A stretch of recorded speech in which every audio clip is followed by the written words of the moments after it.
पूर्वीच्या काळी खून, हत्या, मारामारी हे सगळं घडण्याचं प्रमाण जे आहे, हे फार कमी प्रमाणामध्ये होतं. परंतु हल्लीच्या काळामध्ये, अलीकडच्या 2-5 वर्षाच्या कालावधीमध्ये खून करणे, हत्या करणे, चोरी करणे या सगळ्या गोष्टींचं जे प्रमाण आहे, ते भरमसाठ पद्धतीने वाढलेलं आहे. पूर्वीच्या काळी एखाद्या व्यक्तीचा जर खून झाला, तर ते खून होण्यामागे जे कारण होतं, हे सुद्धा तितकंच गंभीर असायचं.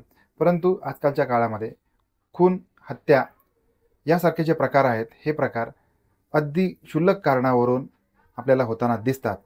अशीच आपल्याला एक घटना बघायची आहे, की ज्याचं कारण, हत्येचं कारण हे अतिशय साधं सोपं आहे.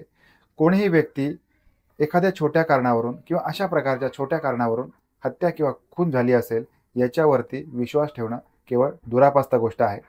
आता ही संपूर्ण घटना काय होती, ही आपण समजून घेऊया.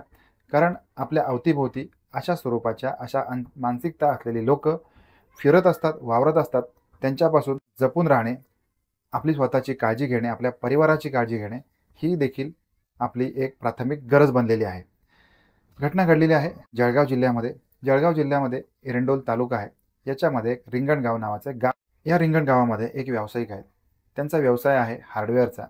त्याचबरोबर शेतीकाम देखील असा त्यांचा व्यवसाय आहे.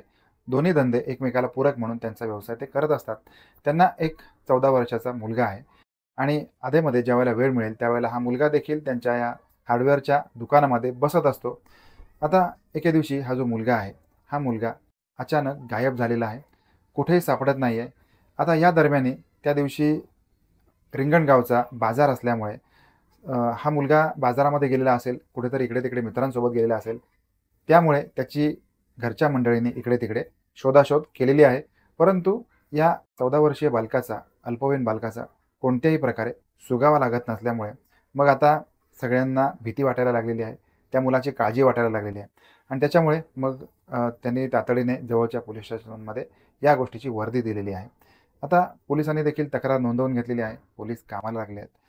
पोलिसांची देखील शोधाशोध सुरू आहे आणि दुसऱ्या दिवशी याच गावाच्या शेजारी एका काटेरी झुडपामध्ये या 14 वर्षीय बालकाचा मृतदेह सापडलेला आहे आणि आता हा जो मृतदेह सापडला आहे, तो अत्यंत वेगळ्या परिस्थितीमध्ये होता. अत्यंत विचार करायला लावणाऱ्या परिस्थितीमध्ये या मुलाचा मृतदेह होता.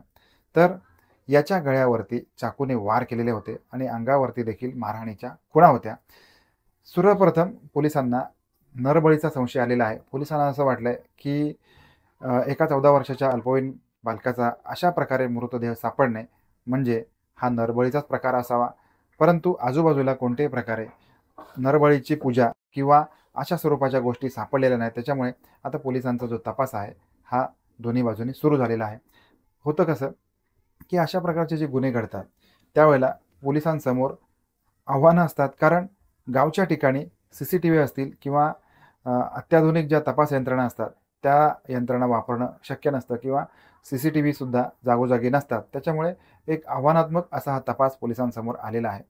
आता पोलिसांनी ज्या प्रकारे चौकशीची सुरुवात केलेली आहे, ती पद्धत आता पोलिसांच्या ज्या पद्धती असतात, ह्या अनेक पद्धती असतात.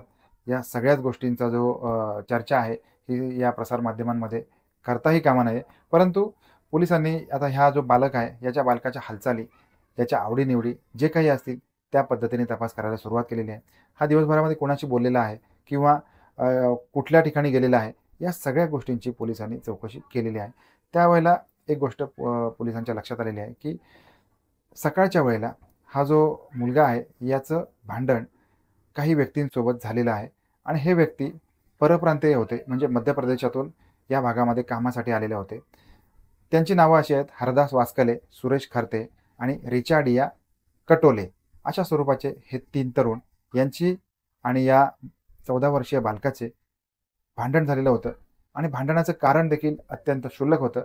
हा बालक जात असताना या तिघांपैकी सुरेश वस्कले याला त्यांचा धक्का लागलेला आहे आणि धक्का लागल्यानंतर त्याने त्या मुलाला शिवीगाळ केले आणि मारहाण देखील केलेली आहे. आता आपल्याला हे दोघं-तिघं मारतात हे बघून या बालकाने देखील त्यांचा विरोध केला आहे, आरडाओरडा देखील केलेला आहे. परंतु या सगळ्या गोष्टीचा त्यांना राग आलेला आहे आणि हा राग येऊन त्यांच्यापैकी एकाने, ज्याच्या हातामध्ये चाकू होता, त्याने सपकन या बालकाच्या गळ्यावरती वार केलेला आहे. आता हा बालक खाली पडलाय आणि आता हे तिघेही त्या ठिकाणावरून पळून गेलेले आहेत. आता पोलिसांच्या तपासामध्ये ही गोष्ट लक्षात आलेली आहे की हरदास वास्कले आणि सुरेश खरते हे या भागांमधून गायब झालेले आहेत. त्या ठिकाणी कुठेही दिसत नाही आहेत. त्याच्यामुळे मग आता पोलिसांनी यांना पकडण्यासाठी मोहीम हातात घेतलेली आहे. हरदास वास्कले हा जो तरुण आहे हा फैजपूर रावेर मार्गावरती पोलिसांना सापडलेला आहे. त्याचबरोबर सुरेश खरते याला देखील पोलिसांनी मध्य प्रदेशामधून अटक केलेली आहे आणि रिचार्डिया कटोले याचा तपास अद्याप सुरू आहे. आता ही संपूर्ण घटना आपल्या सगळ्यांना डोळ्यांमध्ये अंजन घालणारी आहे, कारण अशा स्वरूपाच्या ज्या घटना असतात या घटनांमधून आपण आपल्या परिवाराची काळजी कशा प्रकारे घेतली पाहिजे, आपण आपल्या घरातल्या मुलांना किंवा अजाणत्या लोकांना कशा स्वरूपाचं ट्रेनिंग दिलं पाहिजे, हे या घटनेमधून आपल्या सगळ्यांना बघायला मिळतं. अकारण कुणाशीही वाद न घालणे. एखाद्या वेळेला आपल्याला नमतं घ्यायला लागलं, कमीपणा घ्यावा लागला तरी देखील चालेल, परंतु असे जे काही समाजकंटक असतात ज्यांना कोणत्याही प्रकारे समोरच्या परिस्थितीचा अंदाज न घेता आपल्यासमोर लहान बालक असेल किंवा आपल्यासमोर एखादा वयोवृद्ध व्यक्ती असेल, अशी लोक जे समाजकंटक असतात ते या मुलांना किंवा आपल्यासमोर जी व्यक्ती आलेली आहे, जो आपल्याशी भांडण काढलेला आहे, त्या व्यक्तीला जीवानिशी मारायला कमी करत नाहीत, त्याला इजा पोचवायला कमी करत नाहीत. त्याच्यामुळे अशा स्वरूपाच्या व्यक्तींपासून आपण 4 हात लांब राहिलेलं नेहमीच चांगलं असतं.